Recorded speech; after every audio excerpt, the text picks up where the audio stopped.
Hacemos eco de una inquietud que nos han hecho llegar y tras una riquísima entrevista con una eminencia internacional en estrategias de seguridad ciudadana y en la gestión gubernamental, nos referimos a Juan Belicou, que nos brindara una conferencia, una entrevista exclusiva para Cascos Azules. Este consultor internacional describe imágenes casi apocalípticas, un mundo desbordado, con restricciones de movimiento, y avanza en una reflexión sobre los abusos policiales y el modo de encarar una estrategia justamente de abordamiento que requiere ópticas absolutamente inusuales en la gestión de la seguridad ciudadana. Sobre todo en los grandes conglomerados urbanos, donde justamente a poco tiempo de él habernos brindado esta entrevista riquísima y que la hemos ido fraccionando a lo largo de nuestros programas de Cascos Azules, Argentinos por el Mundo en Misión de Paz, bueno, creo que sería sumamente, sería óptimo el poder hacerlo en un solo colectable que podamos brindarle a cada uno de ustedes. Es una capacitación relevante inclusive para management. A la pregunta de cómo van a ser las expresiones de los conflictos futuros, Juan Belicou sorprende que al menudeo criminal, y así lo trata, se lo combate con gestión orientada a resultados, una metaestrategia forjada justamente en la academia, en el empresariado, pero también probada en las calles con resultados inesperados. 8 policías estatales, nacionales, han sido tratadas por él y bueno, con óptimos resultados. Nos sorprende con algunas respuestas en las que solo el mundo no está en pausa, como nos dijera algún otro académico, sino justamente de algún modo inhibido por esta catarata de información vinculada con la pandemia global que estamos sufriendo, y nos lleva a rescatar, a destacar que es todo lo contrario, que hay actos de criminalidad en un entornando al narcotráfico, y que se ha expandido a pesar de esto que estábamos describiendo recién, o gracias a la pandemia. Pareciera como que se detuvieron las manecillas de un reloj de la historia, otra el fin de los conflictos. Hablamos también de Fukuyama, pero con error incluido. ¿El fin de la historia? Evidentemente no. Teorías conspirativas, error humano en Wuhan, esto que acabamos de escuchar no hace demasiado de Tasuku Honjo, es una fake news, es real, ¿qué hay de cierto? Y volviendo a lo nuestro, bajo la intensidad de los conflictos, bajó realmente la intensidad de los conflictos. Cuando los conflictos se mudan al interior de los países, se urbanizan, se meten en el tejido social, ahí donde mayor concentración humana hay, y justamente en un trabajo de campo, la nueva policía que él propone debiera estar funcionando más como un pacificador, y de ahí rescata el valor de los peacekeepers y de lo que hacen las misiones de paz. Conocer la idiosincrasia lugareña, a punto tal de evitar o de llegar a la negociación, aspecto que los peacekeepers lo conocen porque lo deben hacer a diario. Bueno, resulta absolutamente imprescindible esto que plantea. Entonces, les proponemos justamente esto, una riquísima entrevista en donde Juan Belicou no se detiene ni siquiera en la descripción de por qué son boinas azules estas policías comunitarias que hay acá en el fin del mundo, en Argentina. como en Londres solo 800 policías de los 28.000 portan armas. ¿Cómo se logra un policía preventor y no una suerte de Rambo armado, arrollador y violento, que nada ayuda justamente en prevenir? No es enfrentar fuerza con fuerza, violencia con violencia, porque sabemos cómo termina. En una carrera criminal, en una carrera armamentística, no, la solución no sería. Así que, sin más trámite, los invito entonces a disfrutar de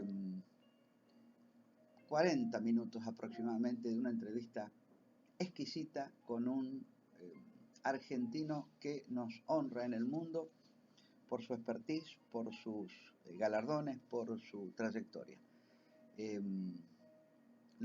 Síganos en cascosazules.com.ar y en toda nuestra red de YouTube y por supuesto en todas las redes. Nos estamos viendo en cualquier momento. Un honor nuevamente estar en contacto con alguien que mira el país, pero sobre todo que mira el mundo desde otro lugar, desde Estados Unidos, un amigo de Cascos Azules, después de haber transitado buena parte del año. Juan Belicov, ¿cómo te presento? Académico, intelectual, especialista, asesor en temas de conflictología, polemología. Contanos a la audiencia de Cascos Azules cuál es tu rol, dónde estás, qué estás haciendo ahora. Bueno, en este momento yo acabo de terminar un proyecto muy grande de reforma del Ministerio de Seguridad y Modernización de la Policía de Panamá, y estoy empezando desde hace 2 meses un proyecto de 4 años en la implementación del modelo de policía comunitaria y reforma policial de Kazajstán, pegadito a China, a 600 kilómetros de Wuhan, por decirlo de alguna manera. Así que bueno, estoy trabajando ahí. Circunstancialmente el cierre de fronteras me agarró en Estados Unidos, así que estoy aquí, pero en cuanto termine esto me voy para allá de vuelta y sigo trabajando. Bueno, pero tu pivot, tu base de trabajo sigue siendo ahí, Washington. Bueno, por ahora sí, pero en principio me estaría mudando. Bueno, un Washington... Es un proyecto muy grande y muy ambicioso, así que es un proyecto... esta es la 8ª policía comunitaria que hago en el mundo. Ah, bueno. Y bueno, nada, estamos implementando, utilizando mucha de la experiencia que tuvimos con Cascos Azules, precisamente, porque es un enfoque de fuerza desde una perspectiva de convivencia pacífica y con un enfoque social muy, muy fuerte, ¿no? Mira, quedo impactado con este comentario, porque vos mirá cómo entramos a la misma casa, entramos al mismo tema por ventanas diferentes. El otro día le hacían un reportaje, lo cual fue muy grato para nosotros, al jefe del Estado Mayor Conjunto, y hablaba que el jefe del área metropolitana, el jefe militar, el que coordina la ayuda de llevarle el plato de sopa a la gente de los barrios, como se dice ahora, de las villas, de los lugares tan carenciados, tenía experiencia, y me consta, en Haití, de algún modo había experimentado eso, pero sobre todo la actitud de mano generosa. Por eso esto que me estás contando, tenemos todo un potencial que podríamos estar implementando para con nosotros que realmente sorprende, ¿no? Bueno, mira, básicamente la experiencia que me dio Cascos Azules, haber trabajado en misiones de paz, es precisamente eso, ¿no? A ver, yo escucho muchas veces decir que aquella famosa frase de un secretario general de Naciones Unidas que dijo: las misiones de paz no es un trabajo para los militares, pero son los militares los únicos que la pueden hacer. Bueno, yo te diría que esa frase hoy ya no tiene sentido. Porque no es que no es una misión de los militares, yo te diría que es claramente una misión militar. O sea, hoy debemos descartar de nuestro manual la idea de que es un trabajo accesorio misiones de paz. Yo te diría casi es el trabajo central. Las misiones de paz me enseñó algo. La violencia la podés parar con la violencia, pero no podés construir la paz con un militar. Ahora, sí es cierto que también sabemos que en la fase siguiente, donde necesitamos que entren los instrumentos no militares a un país para construir un Estado, esos instrumentos no tienen la organización y la coordinación suficiente para hacerlo, con lo cual de facto la terminan haciendo los militares, o al menos coordinándola, articulándola. Entonces yo creo que sí, ahí tenemos que trabajar en esto. Y yo te diría que la pandemia va a dejar básicamente dos cosas a lo que hay que sumar el calentamiento global. La pandemia, por un lado, va a generar una crisis económica y social gravísima a nivel mundial, particularmente muchísimo desempleo. O sea, si en el mundo desarrollado se estima que el desempleo que va a generar va a estar en el orden del 20 al 30%, imagínate en el mundo subdesarrollado, lo que esto implica, ¿no? Y a eso sumale la migración producto del calentamiento global. O sea, sabemos que básicamente un 40% del planeta va a ser inhabitable en el año 2100 por el calor que va a ser. Y eso va a generar, obviamente, mucha migración, mucho movimiento demográfico. Ahora, movimiento demográfico que los grupos no estatales violentos van a aprovechar para en distintos sentidos, para hacerse del poder, para lucrar, en fin, para esclavizar gente, en fin, va a haber muchas cuestiones en esto. De manera que yo te diría que el futuro de las misiones de paz, que ya lleva 72 años de existencia a nivel mundial, se van a multiplicar. La pregunta es si va a haber voluntad política y recursos para hacerlo. Probablemente haya recursos para aquellas misiones de paz cuyo impacto directo sobre aquellos que lo financian sea más o menos directo, porque los recursos también van a ser escasos. La crisis económica va a generar un problema bastante serio. Y por otro lado hay que decir que en estos últimos 30 años en particular, los que han participado en misiones de paz han mutado la manera de trabajar, cosa yo te diría casi hecha artesanalmente, donde han aprendido algo que es fundamental. Y es precisamente cómo construir la paz del postconflicto. Entonces, si bien el casco azul es alguien que puede parar la violencia, también es suficientemente fuerte como para disuadir cualquier intento de violencia y lograr, como dicen los americanos, enforzar, obligar a hacer, a que los jugadores en el terreno respeten las reglas que impone aquellos que construyen el Estado. Hay algunos temas que tenemos que resolver, que es la articulación entre la demanda y la oferta. Me refiero a la demanda que se necesita en el terreno para la construcción del Estado. Por un lado, que los cascos azules la ven de primera mano porque son los que están desplegados en las zonas más calientes, y cómo generar que la oferta de esos servicios, justicia, salud, educación, llegue en término y sea respetada. Y en esas primeras etapas los militares juegan un rol absolutamente clave, porque son los actores en el lugar se benefician del caos. Cuando cascos azules están trayendo el no caos, el orden, obviamente hay muchos que quieren sabotear ese orden. Los cascos azules han aprendido a cómo lidiar con ese intento de generar el caos que impida la construcción del Estado. Quizás la pata débil está en las burocracias no militares, en implementar de manera diligente, apropiada, rápida, la presencia del Estado en los territorios, ¿no? Entonces ese es un poco el tema. Y bueno, en mi trabajo esto es fundamental. Cuando yo quiero luchar contra el crimen, contra la violencia, yo puedo parar la violencia, pero si yo no resuelvo las causas que la generan, que normalmente no son de carácter policial, no logramos nada. Si yo tengo un problema de desempleo, un problema de inequidades en el territorio, que nadie respeta, yo por más que detenga a los delincuentes, si no resuelvo esas inequidades, esa violencia va a volver a resurgir. Entonces tengo, por necesidad de mi trabajo, que resolver esos temas. Y de ahí sale la idea de policía comunitaria como articuladora de todo esto, que no es más que un casco azul en situación de paz, nada más. Sí, a veces me enojaba ver a la policía de la provincia, estas comunitarias o municipales, con la boina azul, nos estaban sacando el marketing de la boina azul. Pero voy un poco a eso también y Sí. jugando con las palabras esto de marketing. Bueno, no es casual lo de la boina azul, que se la dieran a la policía, porque justamente utilizan esa imagen. Wow.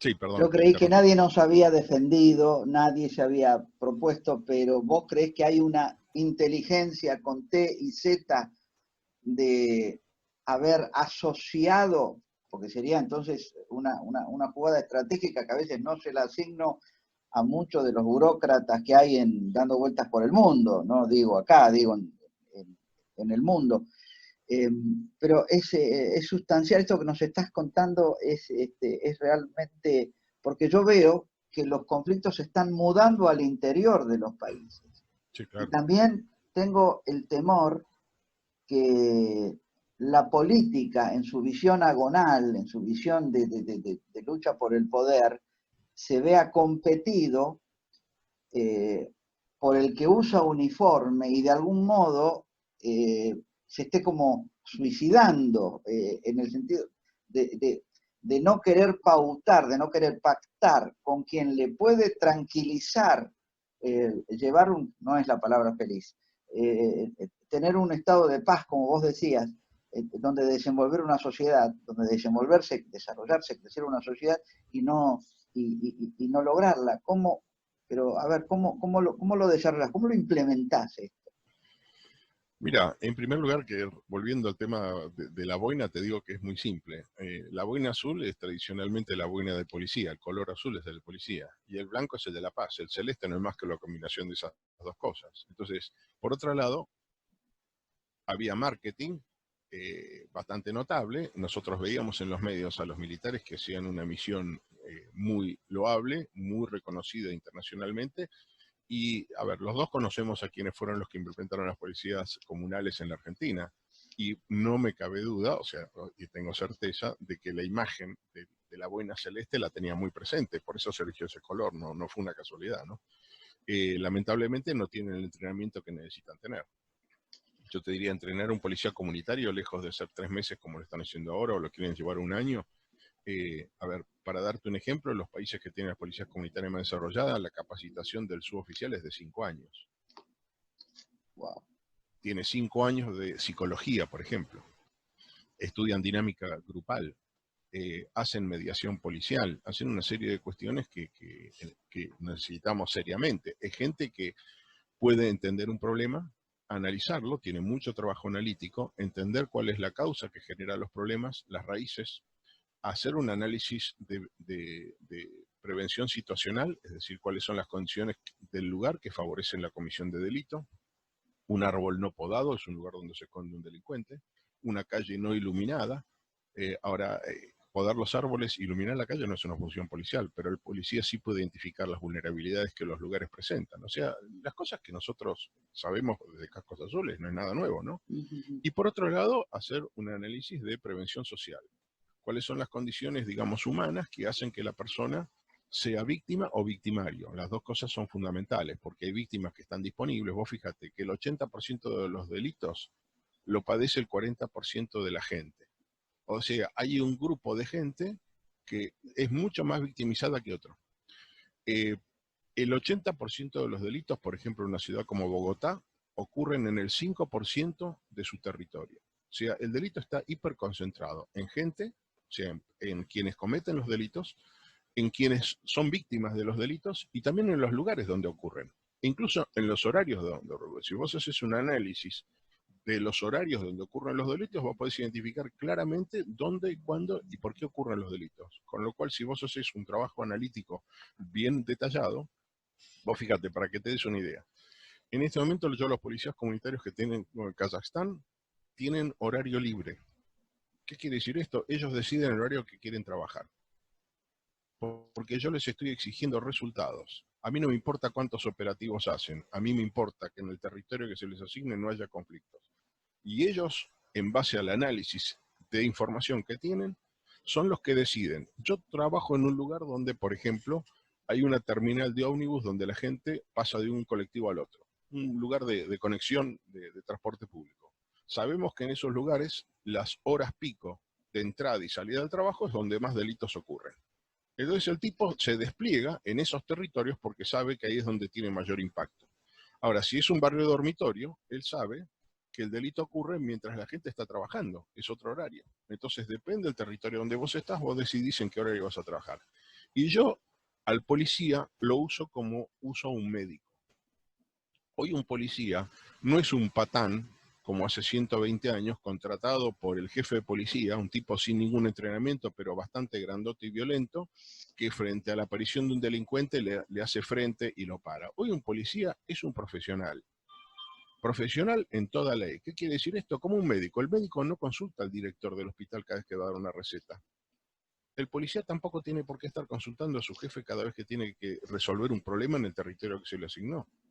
Y ahí va Ahora, y ahí trabaja. ahora Juan, te interrumpo, perdón. Dale. Ahora, esta capacitación nos va a salir cara. Yo una vez tuve Absolutamente. una conversación en que asociaban que un policía tiene que tener la habilidad de poder detener a alguien que dispara, detener la comisión del delito, como se dice, Sí, tirándole a las piernas. Entonces yo sí. la respuesta que le di era, usted no quiere un hombre que tenga esa capacitación, porque ese hombre tendría que tener una familia instalada con un sueldo maravilloso, tener una serenidad absoluta, estar entrenando todos los días, estar tirando no menos de 10.000 tiros Sí, por año, lo cual sería carísimo. Esto es carísimo. Y volviendo a lo que vos me decías, eh, tendría que estar haciendo cierto trabajo de campo. absolutamente. El antiguo policía también, A bueno, ver, era otro déjame, mundo, ¿no? Dale. mira, para darte un ejemplo. ¿Vos sabés cuántos policías tiene la Policía Metropolitana de Londres, que es una de las mejores del mundo? 28.000 hombres. ¿Vos sabés cuántos de ellos tienen autorizada la aportación de armas? Deben ser 2.000. pocos. 2.000. 2.000. O sea, hay 26.000 policías que ni siquiera están autorizados a aportar armas. Ahora, ¿cuántos de ellos realmente la aportan? De esos 2.000, 800. Ellos no manejan armas, porque ellos saben que en una carrera armamentista con el delito llevan las de perder. ¿Me entendés? Sí, es Ahora, meta nadie... estratégico eso, meta estratégico, se Mira, va hay más dos allá. cuestiones. Primero, nadie se le ocurra enfrentar a un policía en Inglaterra con un arma, porque sabe que por el resto de su vida se va a pudrir en una cárcel, porque la justicia es inflexible para quien toca un policía. Y segundo tema, que complementa el primero, asuntos internos en Inglaterra es brutal. Ningún policía se corre medio milímetro de las normas. Ninguno, pero ninguno. Bueno, esto nos está llamando también, bueno, quien nos está diciendo esto, Juan Ahora, como Belicou, vos decís, sale caro, claro, pero yo te digo una cosa, nosotros vamos a tener la seguridad que queremos tener y tenemos que pagar la que tenemos que tener, no es gratis esto. A ver, si yo vivo en un edificio, en un consorcio, donde estoy pagando expensas de, para tirarte una cifra, 5.000 pesos por mes, y no tengo seguridad, yo quiero contratar seguridad, las expensas se me van a ir 8.000, 9.000 pesos, 7.000, o me equivoco. no te sí, ¿La pago o no la pago? Bueno, bueno, depende. Entonces nosotros tenemos la policía que queremos pagar. O sea, si nosotros pagamos mal, tenemos una mala policía. Ahora, este es el problema. ¿Quién le paga más a los policías? ¿El ahora te crimen incorporo, organizado? Juan, con todo respeto, te incorporo otra dimensión. Vos ya Sí, metiste, obviamente, porque sí, esto es un sistema, es una institución muy grande que, como las mamuscas, van teniendo sí, otras instituciones dentro. La justicia, a nadie se le ocurre en Londres matar a un policía porque, sí, pero acá también hay toda una épica, hay toda una celebración. Cuando fue Charlie Hebdo en París, sí, yo creo que los gobiernos, el gobierno acá en esta zona del mundo, estaba más del lado del guerrillero heroico, esta imagen idílica que se tiene, que de justamente del policía asociado con la idea de poder, de gatillo fácil, de violento. sí. ¿Cómo revertir todo esto? Bueno, mira, se revierten con capacitación y con una modernización institucional adecuada, más una legislación razonable con esto. Obviamente vos necesitas establecer protocolos, necesitas capacitar gente y tenés que tener una capacidad institucional muy dura que te logre manejar todo este tema. Pero yo te diría lo siguiente, nuestro problema básico, ¿sabes cuál es? Nosotros seguimos trabajando con el policía de una manera en la que promovemos la responsabilidad. Nosotros seguimos con mecanismos arcaicos de controles ex post. Tal cual. ¿Sí? Entonces, vos fíjate, si yo te tomo una, a ver, esto es un tema gerencial, pero tiene que ver con todo esto, porque el policía, igual que el médico es un gerente de salud. El médico cura enfermedades, sí, claro, ¿Qué es lo que vos decís? El policía, yo necesito un policía que tenga capacidad de meterle una bala en el pie y no pegar en el cuerpo. Pero eso es cierto, necesito un entrenamiento. ¿Vos sabés cuántas balas tiene un policía norteamericano por semana en prácticas de tiro disponibles que se las paga el fisco? Creo que Por semana. tendría cierta envidia de la capacidad que pueden llegar a tener. Son 150 tiros por semana de práctico obligatorio, mínimo. Tal cual, En la, coincidimos. a ver, en la policía de la provincia de Buenos Aires, no sé en este momento, para hasta hace unos años, eran 5 tiros por año. ¿Qué Y, práctica tenés con 5 tiros por año? A ver, agarrá a un chico tirando piedras y decime si tirando 5 piedras por año le va a poder pegar a una lata a 5 metros. ¿Me entendés? Ese es un problema, obviamente que es un problema. Ahora, el punto es el siguiente. Volviendo al ejemplo del médico. ¿El médico lo tenemos para curar? El médico sabe que él tiene que hacer prevención sobre todo, porque cuanto más previene, menos tiene que curar. Entonces tiene que llegar al enfermo antes de que se enferme, no después. Lo mismo necesito con el policía, yo no necesito que tire, porque cuando tira es porque hay un incidente, y cuando tira ya es tarde, el incidente ya ocurrió. Lo que hay que hacer es cómo evitar el incidente. ¿Qué causa los incidentes? Y ahí es donde quiero al policía, que me resuelva las causas de los incidentes. La causa profunda, que vaya al barrio, que hable con los vecinos y vea cuando hay dos vecinos que se están peleando porque uno le deja en la puerta su basura en la puerta del de al lado porque no quiere tener la puerta en la suya. Entonces el vecino se le enoja. Cuando existe esa fricción, la resuelve. Porque ¿qué pasa? El tipo va a hacer la que... ¿Vos te imaginás un tipo que va a la comisaría a quejarse de que el vecino le deja la basura en la puerta? No le dan pelota, lo sacan corriendo. Entonces, ¿qué es lo que pasa? ¿Eso sabes cómo termina? 3 meses después se pelean, un año después hay una piña, en el mejor de los casos tenés un tipo con una punzada en el hospital, en el peor de los casos tenés un muerto, y ahí sí viene la policía. Pero ya llegó tarde. Entonces, lo que yo quiero del policía es que como el médico prevenga enfermedades antes que curarla. Tiene que curar, sí, por supuesto, pero curar es la última instancia. Yo necesito que haga todo lo anterior. ahora te das cuenta Pero para cómo, eso, yo necesito no medirle cuánta gente detuvo, porque a mí no me... Si el tipo detiene más gente es porque hay más problemas, no porque hay menos. Yo lo que necesito exigirle a él es resolver los temas de tu barrio. Y cuanto menos incidentes haya, más te voy a promover. Nosotros no premiamos que resuelvan problemas. Nosotros premiamos que reaccionan a incidentes. O sea, es como si yo premiara a los médicos por curar enfermos. Entonces, cuanto más enfermos tenés, mejor. Esa es la conclusión. Esto es lo que estamos haciendo con esta policía. te doy un argumento que seguramente vos ya lo habrás usado, la imagen patética de un político inaugurando un hospital. Entonces, feliz porque hay 4.000 camas, cuando la reflexión que tendríamos que hacer es que el día que se ocupen las camas, es decir, que tengamos que haber justificado el gasto de tener un hospital de 4.000 camas, es porque fracasamos, porque las camas, Absolutamente. bueno, vos Absolutamente. mirá, eso es una reflexión que a mí también me acompañó durante otro tipo de cómo estar en la prevención, en la anticipación. Totalmente. Vos tenés que llegar al lugar antes de que ocurra el delito. Si vos llegaste tarde, es porque ya fracasaste. O sea, la salud pública tiene éxito cuando no hay enfermos, no cuando hay muchos enfermos. ¿Me equivoco? Ahora, ¿por qué en seguridad entrenamos solamente para la reacción? La reacción es el fracaso de la prevención. Y esto pasa lo mismo. A ver, cuando vos hablas de defensa, no hay que confundir política de defensa con política militar, ¿estamos de acuerdo?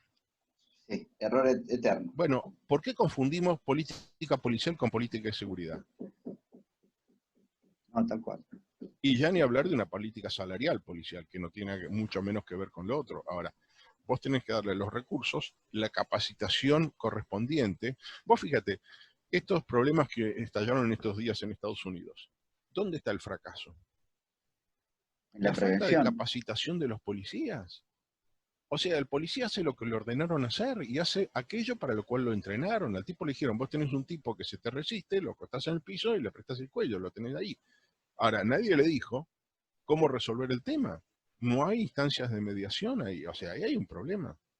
Vos fíjate, en este momento uno de los problemas que yo enfrento es la discusión que tengo con el sector justicia y la mediación. Justicia te dice la mediación no puede mediar un policía. Ahora, yo digo, hay dos tipos de mediaciones. Está la mediación judicial, que es aquella mediación en la que el juez define cómo la víctima es compensada por el victimario por el daño que ocasionó. Eso es una mediación judicial. Ahora, cuando yo hablo de mediación policial, a mí la mediación policial me sirve no para resolver un diferendo que ya se manifestó, sino para evitar que escale. La mediación policial no puede obligar a compensar, si, por ejemplo, para darte un ejemplo, A le compró un auto a B y B no se lo pagó. Eso va a mediación judicial. Porque quien le va a obligar a B a pagar es el juez. El policía no puede disponer que B le pague a A. Un tercero. Pero lo que, ¿me entendés? Ahora, yo sí puedo llegar a un lugar y negociar con la gente para evitar daños futuros. Hay un chico que toca la trompeta a la noche y no deja dormir a los vecinos. ¿Hay que compensar algún daño ahí? No. Puede llegar el policía, hacer un acuerdo de partes y decir, bueno, el chico puede tocar los lunes y miércoles hasta las 8 de la noche y los sábados hasta las 10 de la noche, ¿ok? Firmamos un acuerdo entre partes y eso es un antecedente judicial. Si alguna de las partes la viola, esto va a la justicia. ¿Qué es lo que logras con eso? Primero, le das herramienta a la policía que soluciona el tema y mejora su imagen. Vos fíjate, en algunos países, incluyendo el nuestro, hay reticencia a que los militares repartan comida. ¿Por qué? Porque lo quieren hacer los políticos. Eso te da votos. ¿Me entendés?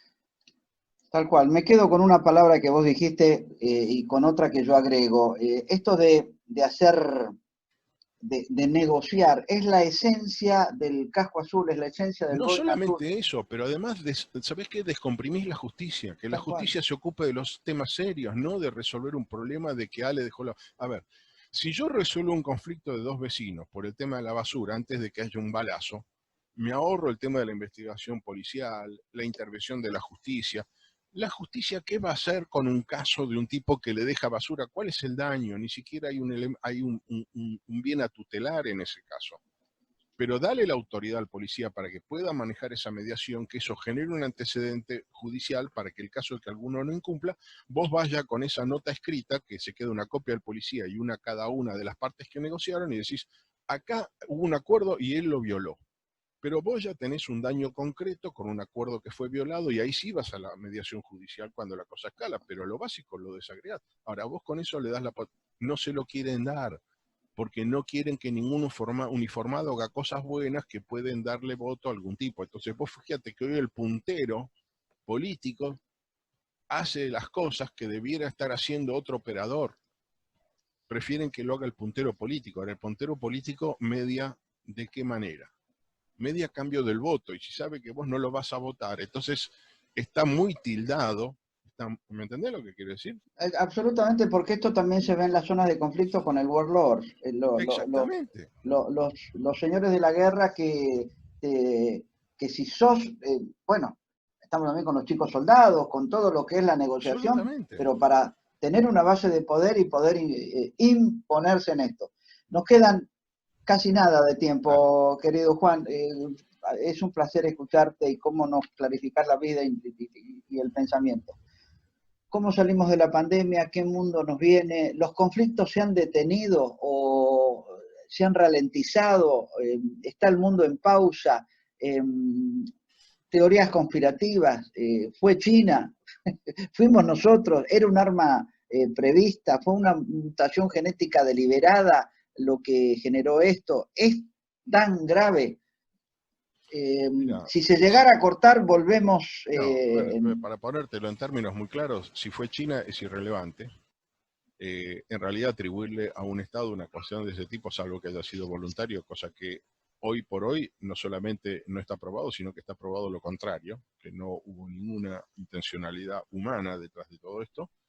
Fíjate vos que la administración de Trump sigue insistiendo en este tema, pero los circuitos profesionales en los propios Estados Unidos lo están desmintiendo día a día. Cada día lo tienen que desmentir, se cansaron de desmentirlo, ya no lo desmienten más. El virus Pero ya chino. se sabe. Sí, no, esto no tiene sentido. Ahora, yo te diría, si se detuvo el mundo, si hay una pausa, bueno, hay una pausa para nosotros. Pero para el delito, para la violencia, no es una pausa, es una gran oportunidad. Hoy, para ponértelo en términos reales, el crimen organizado incrementó sus actividades en los últimos 4 meses en un 75% a nivel mundial. En Italia se produjo un recambio generacional bastante curioso en las mafias. El problema, a ver, para describírtelo como anécdota, ¿no? Los capomafias es gente que está en el sector de riesgo porque tiene todos más de 70 años. Las mafias se estaban convirtiendo en una gerontocracia poco eficiente y tenían dificultades para reclutar jóvenes que no se sentían representados. ¿Qué pasó? Como los capomafias no pueden ir en las reuniones por el tema del confinamiento que se autoimpusieron para no enfermarse, delegaron en dirigentes más jóvenes que están haciendo un gran esfuerzo, compitiendo entre ellos para demostrar que es más eficiente y son muy innovadores. Hoy las mafias han reclutado como nunca. Si a eso le agregás que en el sector formal, la economía, está expulsando gente, esta gente está siendo capturada por las propias mafias, con lo cual el salto cualitativo, tanto en actividades como en reclutamiento de las mafias, es brutal en este momento. Esto es lo que se nos viene. El tráfico de personas se multiplicó, el consumo de drogas se multiplicó bajo la pandemia. Han perfeccionado los sistemas del delivery, los narcotraficantes. Tráfico de personas se multiplicó. Las rutas, por ejemplo, que había de la droga hacia Estados Unidos por mar, pasaron a la tierra. Panamá no tenía conflictos con el narcotráfico porque puenteaban Panamá. Panamá tenía muy buen trabajo policial en esta materia, entonces la droga que salía de Colombia o de Venezuela iba directamente a Honduras. Bueno, mejoraron lo de Honduras. Entonces ahora van por el Caribe, que son países mucho más débiles para enfrentar este problema, o por Panamá, por vía terrestre. El consumo se multiplicó, la gente cree que no, creció mucho. Y si querés que te diga más, también subieron los precios, porque ¿qué es lo que pasó? Como las fronteras se cerraron, los narcos son los primeros que se dieron cuenta que esto iba a pasar y acumularon droga en los países. Si vos ves los descomisos de droga y de plata que hay a nivel mundial ahora, han sido 3 veces mayores que el año pasado en esta misma época del año. ¿Por qué? Porque no pueden cruzar la frontera. Ahora, como no pueden cruzar la frontera y la reposición de la droga que vendes es más difícil, subió el precio, con lo cual el negocio es más rentable. Encima, tienen dólares que no pueden mandar de vuelta. ¿Qué hacen con esos dólares? Los invierten en negocios que se están quebrando. A ver, vos tenés un restaurancito. En esta pandemia quedaste en la lona, no pagues pagar mi sueldo. Viene un narco y te dice, ¿sabes qué? Yo te compro el negocio, vos vas a ser mi gerente, sigues estando tu nombre, sos mi testaferro, y yo te salvo las papas. Lavan dinero a lo loco, están comprando negocios formales. ¿No entendés? Hoy el Lamentablemente te narcotráfico entiendo, se lamentablemente te diversificó. entiendo. El mayor ingreso de los narcos mexicanos en este momento no es la droga, es la palta, el aguacate, como dicen ellos. Porque hoy este es el producto estrella que más se exporta, los precios se multiplicaron por 4 en los últimos 15 años, y ellos están extorsionando a los que producen aguacate. Es más, están comprando los terrenos, porque ahora, por ejemplo, que no pueden cruzar la frontera, pues bien, estas empresas están en problema y hacen, a ver si te suena conocido, les dan un préstamo a cambio de quedarse con una parte del negocio y le meten a una persona en el directorio. Dice, yo te financio, sí, pero entonces, ya que te rescato de la crisis, me quedo con una parte, soy medio dueño, aunque sigue figurando a tu nombre. Bueno, yo reconozco que las instituciones vienen atrás. La justicia va a tener que ir Obvio, reacomodando lo que va a totalmente. ser la reinterpretación y el redimensionamiento de lo que es el lavado, porque se está tipificando Sí. una conducta que hasta hace poco no existía. Ahora, no solamente eso, ¿Tendremos sino, gimnasia para eso? mira, hay un problema, es que la justicia no puede hacer aquello que la ley no le permite hacer, ¿estamos de acuerdo? Claro. Entonces, para eso Otra necesitas modificar institución. legislación. A la legislación la cambian en el ámbito político. El ámbito político dice, es hora ahora cuando estamos en crisis, cuando el 40% de la gente trabaja en la informalidad y esto va a crecer, ponernos a regular más duro. ¿Estamos matando a la gente de hambre? La regulación va a ir a favor de ellos, no en contra. A ver si me entendés. Espeluznante. No, Espeluznante. no, por eso te digo. Y ahora, Eh, vos imaginate ponerlo desde el punto de vista del casco azul. Estas situaciones van a Volvamos generar a eso, dale, háblanos de eso. Pero vos fíjate que estas situaciones van a generar muchos más conflictos con actores no estatales. ¿Tá? Que Y esos tampoco, bueno, sí, conflictos, tal cual. con estados débiles o estados colapsados, le van a pedir que los resuelva a quién. ¿Quién los va a poder resolver? ¿Un golpe? No existen más golpes en el mundo. Hay un punto que van a venir de rodillitas a Naciones Unidas a pedir, mándenos una misión de paz para terminar con esto. Entonces va a Es haber decir, una gran demanda. es como una especie de internacionalización del problema para resolver mi Absolutamente. propio problema. Total, y sí. La impronta internacionalista, porque hasta hace A ver, poco Mariano Bartolomé nos criticaba que Naciones Unidas se desvinculó, es decir, ha habido el multilateralismo, se derrumbó, no ha habido respuestas, ni hablar de la OMS, pero es como que no se involucró con los problemas. Vos decís que habría como un resurgimiento de Naciones Unidas, por ejemplo, en esta función. a ver, te lo pongo en estos términos. En Dale. primer lugar, algo que siempre menciono e insisto mucho en esto porque la gente parece olvidarlo. Los organismos internacionales, mal llamados internacionales, no tienen voluntad propia. Tienen la voluntad que tienen los países que lo integran. Y dentro de esos hay asimetrías.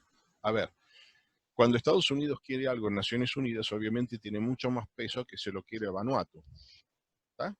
Entonces, si hay un punto que vos vas a querer salir a resolver problemas, vos vas a decir, ¿qué voy a hacer? Voy a mandar Green Berets, voy a mandar a mis fuerzas de choque. ¿Cuántos conflictos puede resolver Estados Unidos bilateralmente?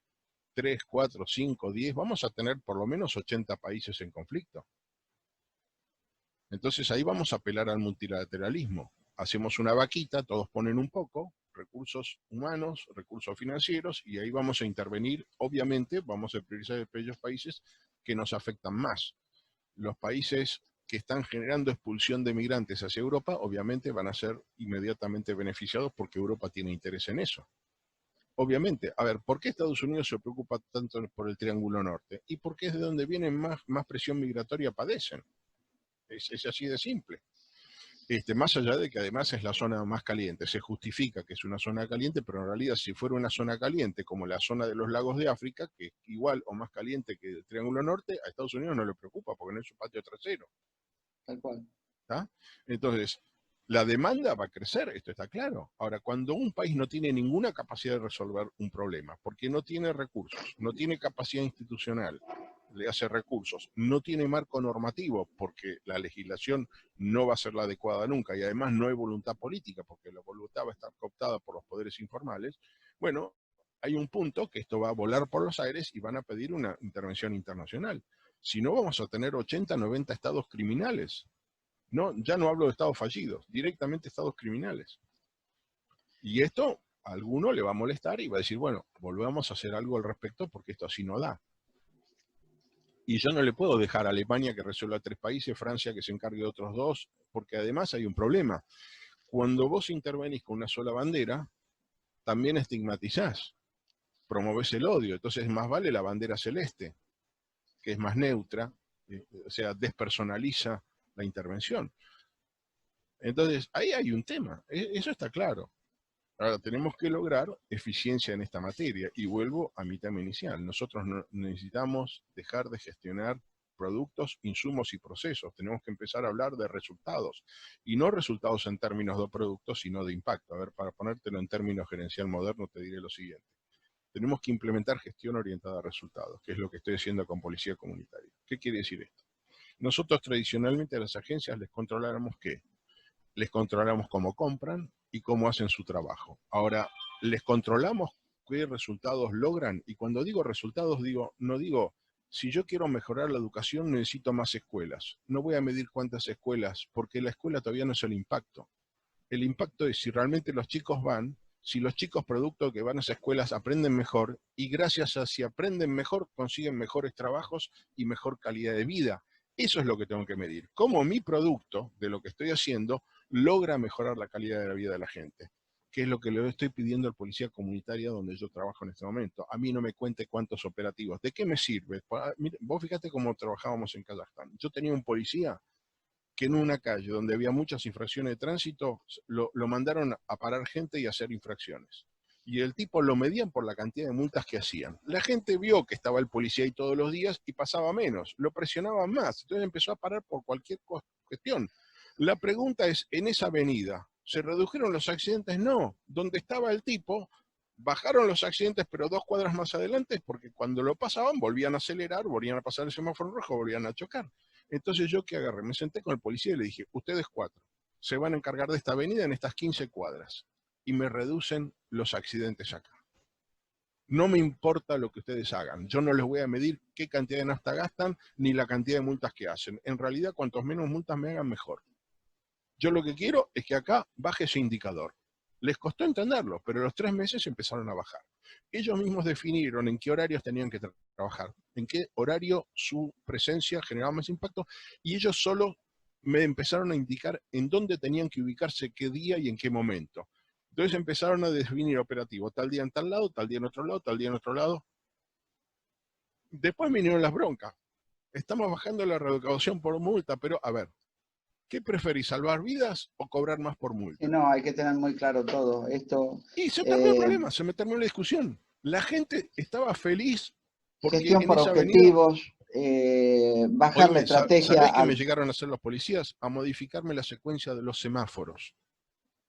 Claro, se interiorizaron de cuál es la ¿Entendés? temática. Claro, tal cual, Ellos tal cual. dijeron, acá se me arma embotellamiento, acá chocan porque en este semáforo la calle transversal en tal horario tiene menos cruces, entonces ampliemos el verde para la avenida y para la calle transversal la vamos a achicar en tal horario para que fluya mejor el tránsito. Es el ABC de la gestión empresarial. ¿Quién Es que, sabe mejor lo que quiere la clienta? El que la atiende. pero es que yo le digo eso, yo vuelvo a esto.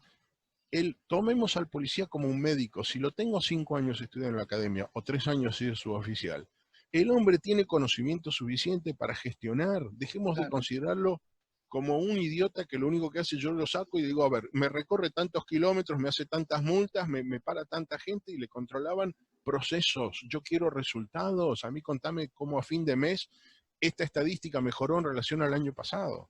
¿Y sabes qué? La gente empezó a querer a esos policías. La imagen de la policía cambió sustancialmente. Y ahora no les cuesta conseguir presupuesto, porque lo cambian por resultados. Cuando vos tenés resultados, nadie te quita el recurso. Ahora, si vos pedís más plata y, y no resolvés nada, y la gente te dice, ¿para qué? Cuando vos contratás seguridad privada en tu consorcio y se reduce tu miedo, aunque quizás no reduzca el delito porque no tuviste robos, pero tenías miedo, ahora no lo tenés más, vos estás dispuesto a pagarlo. Lo mismo pasa con la gente, no tiene problema en pagar, inclusive los políticos te votan presupuesto de la policía. Oíme, conseguí un aumento en policía de tránsito de 17 millones de dólares en 2 días. No tuve ningún problema con esto. Los tipos no lo podían creer, estuvieron peleando por un presupuesto adicional de $1 millón, 10 años, y no se los dieron. Y ahora le logré, después de 3 meses de trabajo, que dieran 17 millones adicionales para mejor equipamiento. Listo. Ahora es un cambio, es un tema cultural. Yo lo que Totalmente. sigo diciendo es que a veces las guerras no mata tanto la bala como la incertidumbre y como la cultura Absolutamente. Juan Belicou, bueno, un placer Un escucharte. abrazo, Yo me Luis. quedaría miles de horas. Me encantaría una reflexión, un comentario y en función un poco de lo que vos empezamos con estos piropos que nos habías regalado respecto a los cascos azules. Bueno, cómo prepararnos, cómo estar listos, qué puede llegar a esperarse de nosotros, de algún modo algo lo adelantaste. Y que sean entonces así con esto tus palabras finales para este momento que nos has regalado, que son realmente inapreciables. Yo te saludo ya y te dejo entonces la reflexión tuya final. Mira, yo te diría que básicamente uno de los temas que tenemos que trabajar seriamente es en gerencia media. Nosotros tenemos gente de a pie que está en la calle, por supuesto que hay en todos lados hay ovejas negras, pero hay gente con muy buena voluntad que hace y no necesita mucho más que lo que ya tiene. Tenemos gente muy arriba, muy inteligente, que puede hacer muchas cosas. Lo que nos está faltando es la fase intermedia, la gerencia media. Tenemos que reforzar nuestra capacidad de gestión media. Resolviendo eso, yo te diría, resolvemos una gran parte del trabajo. Y en segundo lugar, tenemos que dejar de hacer micromanagement. Tenemos que ocuparnos realmente de los impactos y los resultados. Y para eso necesitamos esa gerencia media nuevamente que logre convertir la voluntad política, las directrices políticas, en temas técnicamente implementables para que la gente que está, el soldado de a pie, pueda cumplir su misión. cuando vos tenés, y vos sabés muy bien, los cascos azules hemos aprendido sobre el terreno lo que hay que hacer. Y muchos oficiales que no fueron entrenados para las negociaciones han resultado ser genios en negociaciones, ¿o me equivoco? Bueno, hagamos eso. Inteligencia, desarrollo, gestión y resultados. Porque vos fíjate que los cascos azules tienen esta particularidad. A un Force Commander, a un jefe de zona, no le estaban pidiendo cantidad de horas que él solo decidía cuándo y dónde había que intervenir, pero tenía la libertad de acción, y eso tenemos que aprender a hacer. Tenemos que aprender a delegar y permitir que cada uno haga lo suyo. Dejar que haga lo suyo. Yo pregunto, ¿cuántas reformas policiales se hicieron consultando a los policías cómo hacerlas? ¿A quién se le ocurre hacer una reforma de salud pública sin consultar a los médicos? Si los que saben dónde le apretan los zapatos son ellos. Bueno, esto es lo que pasa. ¿O no hemos hecho también reformas militares? A ver, ¿cuántas veces hemos comprado equipamiento militar por decisiones del Ministerio de Defensa sin haber consultado a los militares qué equipamiento realmente necesitan? Bueno, esto pasa en todos lados. ¿Qué tipo de zapato, qué tipo de bota necesita el soldado? Bueno, háblalo con el que está en el terreno. No podés decidirlo de un ministerio del 10º piso porque se te ocurrió que ese es el mejor precio. No, hay que ver si realmente sirve. Es como cuando fueron a regalar calefactores en el Chaco. ¿Para qué? ¿Me entendés? Un gran abrazo, Eduardo. Espero mantener el contacto pronto y bueno, con un gusto siempre colaborar con gente que ha trabajado en estas cuestiones, que creo que tiene una experiencia realmente muy minimizada. Yo creo que lo que es Cascos Azules han tenido una experiencia muy rica en todo sentido y lamentablemente no la hemos utilizado en nuestros países. Yo te diría, si en este momento se está hablando de generar estas policías municipales. A mí me han preguntado en varios municipios de la provincia de Buenos Aires, ¿a quién recomendaría traer como jefe de seguridad? Y yo le dije, busquen un casco azul. Busquen un casco azul. No traigan un comisario, busquen un casco azul. Y si quieren traer un gendarme, un comisario, busquen alguno que haya estado desplegado en alguna misión de paz, porque lo que ustedes necesitan es pacificar a la gente. A ver, la policía municipal no está a cargo de la investigación del delito. Ahí sí necesitas policías, porque para eso fueron entrenados. Ahora, lo que vos necesitas en el lugar es pacificar, porque ese es el rol del jefe de seguridad del municipio. Evitar que haya conflictos. Prevención. Ese es su trabajo. Abrazo. Programa Cascos Azules, Argentinos por el Mundo, en Misión de Paz. Es auspiciado por Sociedad Militar Seguro de Vida, servicios y beneficios para los servidores de la Nación. Fundación de Apoyo al Instituto de Ayuda Financiera, respaldo a la institución que cuida el futuro de los uniformados. Mutualidad del personal e intendencias militares, servicios y prestaciones de excelencia para sus asociados. IOSFA, Instituto de Obra Social de las Fuerzas Armadas y de Seguridad. Y la colaboración de Gendarmería Nacional, Armada y Fuerza Aérea De la Argentina. paz, de las guerras del odio, amor lo único obvio, para pensar con claridad, calma tantos agobios, mañana será otro episodio. Somos soldados de la paz, de las guerras del odio, amor lo único obvio.